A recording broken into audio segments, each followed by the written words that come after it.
Pemerintah kaget, terkejut oleh banjir. Ini bukan bencana alam, tapi bencana ketidakmampuan membaca data. BMKG sudah mengeluarkan surat edaran resmi pada 22 November 2025. Waspada cuaca ekstrim 22 sampai 27 November 2025. Isinya lengkap, rinci, daftar daerah rawan pun tercantum satu persatu. Dengan kata lain, tidak ada yang mendadak, tidak ada yang mengejutkan, tidak ada yang tak terduga. Yang ada hanya pemerintah daerah yang tidak membaca data. Sebab ketika banjir besar menerjang pada 25 November 2025 di Tapteng, di Sibolga, Taput, Tapsel, Padang Sidimpuan, Mandailing Natal, dan hari ini di Kota Medan 27 November 2025, yang terlihat justru para pejabat sibuk berlarian panik ke lokasi banjir sambil bicara di kamera. Curah hujan di luar prediksi, ini fenomena alam. Kami kaget. Padahal BMKG sudah tegas, hujan lebat, banjir bandang, angin kencang, potensi tinggi. Semuanya tertulis dengan baik. Tidak ada metafor, tidak ada bahasa kode. Kalau pemerintah daerah paham, benar-benar paham dengan dokumen itu, seharusnya warga bantaran sungai sudah dipindahkan. Pengungsian sementara sudah dibuka dan disiapkan. Alat berat sudah di-standby-kan sehingga Tarutung ke Sipirok itu tidak tertutup atau jalur-jalur yang membuka akses lintas daerah itu tidak tertutup kalau alat berat di-standby-kan. Sirene peringatan dini bisa diaktifkan.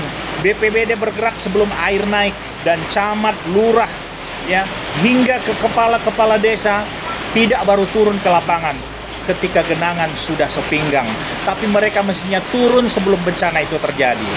Namun apa yang terjadi? Semua baru heboh setelah banjir datang. Seolah-olah hujan turun tanpa aba-aba. Padahal negara ini punya BMKG loh. Lembaga resmi yang tugasnya memang memberi aba-aba. Ironis, pemerintah kita hanya gesit kalau urusan soft launching, potong pita, atau pose di tengah genangan demi konten heroik. Tapi soal membaca peringatan BMKG, mendadak ilmunya semua hilang. Banjir yang sudah diprediksi bukan lagi tragedi alam. Itu tragedi kepemimpinan kita. Dan kalimat paling jujur untuk ini adalah, jika pemerintah terkejut oleh banjir yang sudah diprediksi, maka pemerintah memang tidak memiliki kompetensi. Hari ini, 27 November 2025, masyarakat Medan bingung, panik, terjebak banjir. Medan Johor langganan banjir, Medan Baru, Medan Polonia, Medan Maimun, Medan Sunggal, Medan Denai, Medan Amplas, Medan Petisang, Medan Helvetia, Medan Labuhan, hingga Medan Belawan. Apakah wali kota Bang Riko Waas akan ikutan terkejut? Tentu saja, karena ia juga hanya ikutan turun lalu menyiapkan kamera di saat banjir agar terlihat, oh, wali kota Medan peduli. Tapi kenyataannya ia berdiri, ia pada banjir itu menunjukkan bahwa ia sedang tidak mampu membaca data. Tuh, bencana hidrometeorologis bukan karena alam murka, tapi karena pemerintahnya tidak belajar apapun dari banjir tahun-tahun sebelumnya.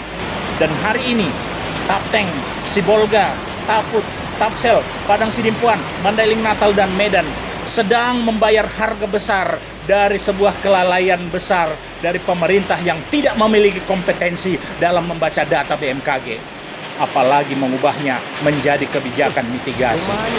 Sekarang pertanyaannya, akankah masyarakat terus diam? Akankah masyarakat terus menjadi korban setiap musim hujan? Atau masyarakat memang sudah merasa cukup dibayar dengan amplop saat kampanye, kain sarung menjelang subuh, paket sembako musiman, atau perlengkapan ibadah menjelang pemilu? Seakan-akan keselamatan dapat ditukar dengan sehelai sarung dan setumpuk janji manis. Dan ketika banjir datang, masyarakat kembali diajak berdoa. Berdoa bersama. Sungguh spiritual sekali cara pemerintah kita bekerja. Karena sesungguhnya bangsa ini tidak butuh pemimpin yang rajin bagi-bagi bingkisan saat pencalonan. Bangsa ini butuh pemimpin yang memiliki kompetensi. Ingat, bencana bulan November 2025 di Sumatera Utara ini bukan bencana alam, tapi bencana kepemimpinan. Ini baru Sumut. Bagaimana daerah lain di Indonesia? Silakan komen. Saya Engran Silalahi, Guru Peradaban Indonesia dari Sumatera Utara. Horas!